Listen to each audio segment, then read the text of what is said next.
A number of years back, I started a YouTube channel and made a video titled, "What's the Point?" to sort of act as a basis for the channel. I went back for a listen and found that I disagree with myself in some ways, or perhaps I feel as if I could give a more satisfying answer now that I've had a bit more time to think about it. So, with that in mind, we again ask the question, what's the point? In the quiet little spaces between our thoughts, that is, the short little intervals in which our mental chatter isn't a bother, a question will sort of plop into our minds. What is this? What's the point of all of this? I think this is a contemplation that makes itself known to many people, and it's a question that we all share as we explore the mysteries of being. At times, philosophy can help to sort of unravel the illusion of control that we so desperately seek.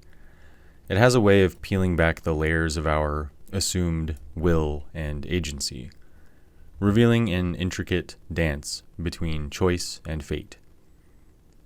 The more deeply we go into this, the more we encounter perspectives which suggest that we may not actually be the ones in charge of our own destinies, at least in the ways we normally think about it. It's a realization that can feel very unsettling and prompts the question, why embark on a journey that seems to lead to the conclusion of relinquishing control? In other words, why would you want to go on thinking about the sorts of philosophies that make you feel smaller and, in some cases, even make the very idea of you yourself come into question? As we navigate the abyss of our existential inquiry, we encounter these philosophies that beckon us to surrender, to let go of the desire for mastery over the unpredictable currents of life. It's a landscape that invites us to embrace this uncertainty and to dance with the unknown, rather than striving to hold control over it.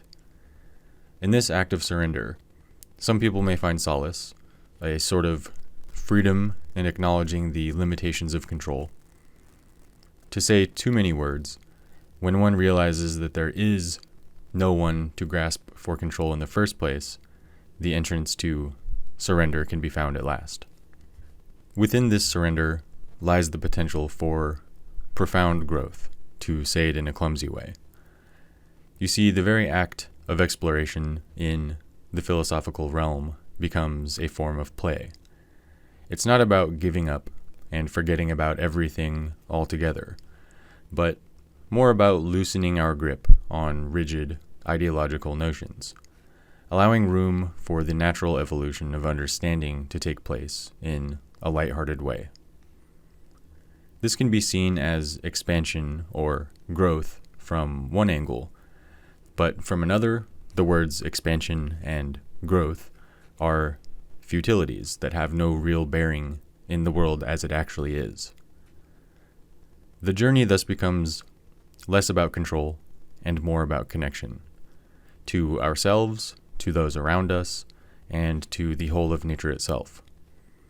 At the same time, it has a lot to do with not taking yourself too seriously, which I would advise to anyone who is very seriously listening to me right now.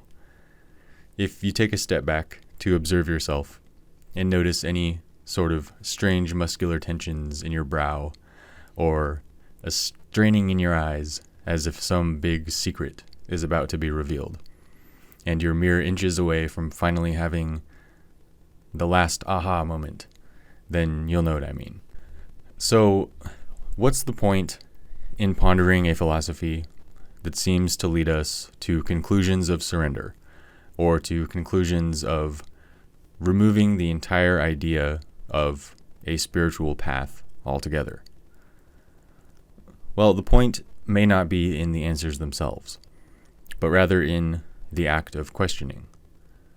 When we really get down into it, philosophy becomes a mirror that reflects the multifaceted nature of our questions, and a lens through which we examine the complexities of our existence as humans. In asking the question of purpose, we engage in a continual exploration, finding meaning in the very process of seeking, or non-seeking. At the same time, the thought, "What's the point?"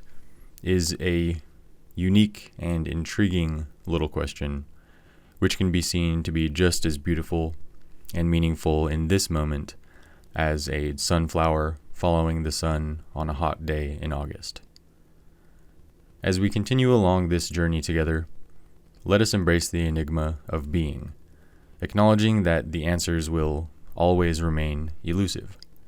In the pursuit of understanding, we discover the richness of the questions themselves, the various ways in which different people have pursued understanding, and it is this perpetual exploration that unfolds the true essence of philosophy.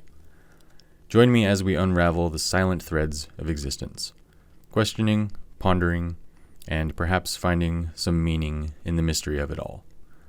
And even if we don't find any, we can at least have some fun along the way. For those who have made it to the end, I've placed the relevant information into the description of this video, but wanted to quickly mention that alongside the YouTube channel, I'll be posting text versions of these talks on my Substack page, Silent Threads.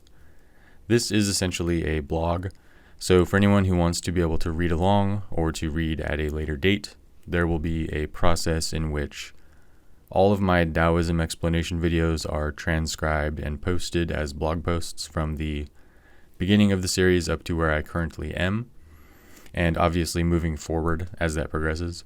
So feel free to take a look over there, and there will be options for subscribing if you'd like to support the channel. I've also included a link tree for links to all of my other online presences, including a gaming channel that I've been running on the side for the last year. If you couldn't tell, I have some ideas that I'll be implementing here on the channel, as well as on my other pages, so keep an eye out for all of that. And thanks as always for listening, and I'll see you next time.